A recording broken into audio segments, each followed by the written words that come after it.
कृष्ण एक ऐसे व्यक्ति हैं कि इंसल्ट को स्वागत करते हैं। उन्हें कोई इंसल्ट करता है ना तो वो स्वागत करते हैं। उसी समय एक सामने कर्ण है, कर्ण को इंसल्ट बड़ी खराब लगता है। हमको सूत्रपुत्र कह दिया, सूत्रपुत्र कह दिया, नहीं तो क्या दिक्कत है भाई, सूत्रपुत्र कह दिया तो तुम यार इतना इंसल्टिंग महसूस कर रहे हो, इतना इंसल्टिंग महसूस कर रहे हो कि तुम बड़ा कैसे हो सकते हो। श्री कृष्ण से सीखो ना। श्री कृष्ण ग्वाला है, श्री कृष्ण जो है ग्वाला है। हाँ तो क्या फर्क पड़ता है, ग्वाला है। श्री कृष्ण की पूजा हमेशा ग्वाला के रूप में होती है। कभी किंग के रूप में पूजा किया है श्री कृष्ण का? कहीं मंदिर देख लो, उनका मंदिर ग्वाला के रूप में मिलता है। कर्ण को हमेशा बताते हैं देखो ना, हमको कहो ना ग्वाला, क्या फर्क पड़ता है। उनको सब लोग महाभारत में इंसल्टे कर रहे हैं, वो इंसल्ट को स्वागत कर रहे हैं। ईश्वर है, वो ईश्वर बन जाते हैं। नहीं, कर्ण इंसल्ट को बड़ा सीरियसली लेता है। मेरा इंसल्ट कर दिया, मेरा इंसल्ट कर दिया, अरे बर्बाद हो जाओगे। इतना इंसल्ट का स्वागत करना सीखो ना तो डिप्रेशन में चल जाओगे, रोज ट्रोल हो गए, पगला जाओगे। नहीं, कोई तुम्हारा इंसल्ट करे ना, वेलकम, श्री कृष्ण की तरह वेलकम। नहीं, श्री कृष्ण देखो अर्जुन के क्या बन जाते हैं, सारथी बन जाते हैं। कर्ण को बताते हैं देख तुम वो सूत्रपुत्र कहने पे तुम्हें खराब लगता है, देखो मैं आज खुद सूत्र बन के आया हूं, मुझे कोई फर्क नहीं पड़ता, मैं ड्राइवर बन के आया हूं। तुमको ड्राइवर घर में तुम पैदा लिए या ड्राइवर घर में तुम जन्म लिए, कौन किस जाति में जन्म लिए, कोई फर्क नहीं पड़ता। हमें जो कहना है कहो, है ना, ऑलवेज राइट।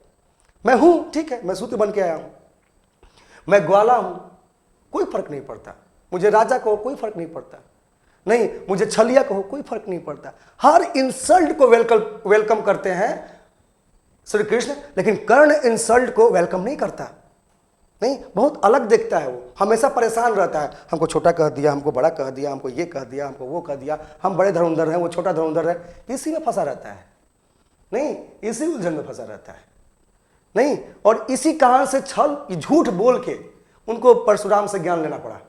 नहीं, क्योंकि वहां भी लगता है कि उनका इंसल्ट हो जाएगा। हुआ इंसल्ट, वो इंसल्ट को वेलकम करना सीखते ना तो बहुत सारी समस्याओं से बच सकते थे। तो कहा मैं आपको कितना बोलता हूं, अगर आप इसको ईगो पे लेना स्टार्ट करोगे तो हमसे पढ़ पाओगे नहीं। सर ने इंसल्ट किया, वेलकम है, सर कर सकते हैं, क्या दिक्कत है। नहीं, तो अब से अपने लाइफ में इंसल्ट को वेलकम करो, नहीं, ताकि तुम बहुत मजबूत बन के निकलो। हम शूद्र कहता है, अरे यार हाँ क्या दिक्कत है, कोई फर्क पड़ता है क्या ना। आप अपना कर्म ठीक से कीजिए ना। श्री कृष्ण कर्म कर रहे हैं।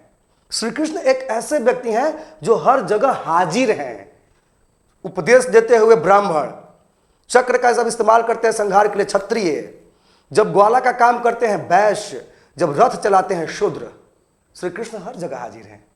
नहीं, श्री कृष्ण ने हर चीज को वेलकम किया।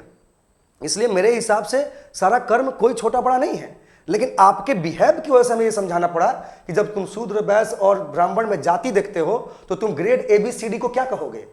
आज के डेट में, आज तो तुम टीचरों के यहाँ लाइन लगा के जाते हो ग्रुप D की तैयारी करने के लिए, तो उस समय क्यों नहीं कहते हो मुझे शूद्र की तैयारी करनी है, शूद्र बनने की, क्योंकि ये भी तो एक सेवक वर्ग ही है ना। जाएंगे तो वहां पर तो अपने से बड़े ऑफिसरों का सेवा ही ना करेंगे। नहीं, आप ईमानदारी से पूछे क्या करेंगे आप अगर चपरासी बन के जाएंगे किसी कलेक्ट्रेट में तो आप क्या करेंगे, चपरासी के कुर्सी पर बैठ के साइन करेंगे, नहीं ना। तो IAS की तैयारी कर रहे हैं, ACS की, आप ऑफिसर बनना चाह रहे हैं, नहीं तो आप ऑफिसर बन के किसी को इंसल्ट मत कीजिए। और अगर आप शूद्र बन गए हैं, अगर आप ग्रुप D में चले गए हैं तो फिर इंसल्ट का वेलकम करना सीख लीजिए, ठीक है, और आगे बढ़ना सीखिए। इंसल्ट कीजिए, कोई दिक्कत नहीं, हम धीरे धीरे आगे बढ़ते चले जाएंगे। लेकिन इंसल्ट में फंस गए, आप उस चक्र में फंस गए तो आप जहां हैं वहीं रह जाएंगे। नहीं, किसी प्रकार की विशेष फैसिलिटी कोई काम नहीं आएगी। नहीं, इसलिए आपका रोजगार आपकी योग्यता है, ठीक है, योग्य बनिए। अगर नौकरी नहीं मिली तो आप अपना रोजगार स्वयं सृजित कर लेंगे, ठीक है, ठीक है। आप वेदों से समझिए कि कितना बड़ा आप इकोनॉमिकल अर्थ समझ रहे हैं। आप तो मैनेजमेंट में ढूंढ रहे थे ना, प्रबंधन का कोर्स करेंगे तो समझेंगे। नहीं, आप अपने ऐतिहासिक पढ़ाइयों से भी ये चीज सीख सकते हैं।